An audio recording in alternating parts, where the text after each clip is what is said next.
What you need is not a cover up. Ang kailangan mo, cover ring. Kasi siguro, gusto nilang patahimikin yung voice of condemnation and shame na nararamdaman nila sa kanilang puso.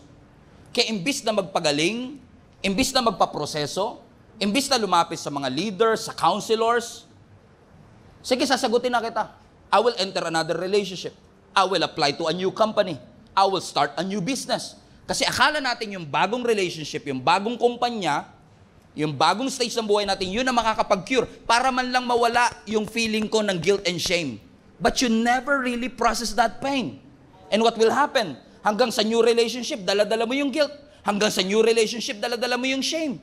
Hanggang sa new job, dala-dala mo yung attitude and behavior na yon. Because hindi mo talaga prinos. Dinistract mo lang ang sarili mo. Kinover up mo lang yung sakit. What you need is not a cover up. Ang kailangan mo, cover ring, not cover up. Ano ang difference ng cover ring sa cover up? Katulad ng pagmamahal ng Panginoon, ang sabi ng Scripture, God's love covers multitude of sin. Yun ang dapat ginagawa natin. Na sa gitna ng ating pagkakamali, hahayaan natin na yung pagmamahal ng Diyos ang mag-overwhelm. Lord, iproseso mo yung sakit. Nasaktan po ako, nagkamali po ako, ang baba po ng tingin ko sa sarili ko, pero alam ko, Lord, na may plano ka sa sitwasyong ito. I am not going to fail backwards, I am going to fail forward. I'm going to use this failure as a stepping stone para sa bagong season na gusto mong gawin sa aking buhay.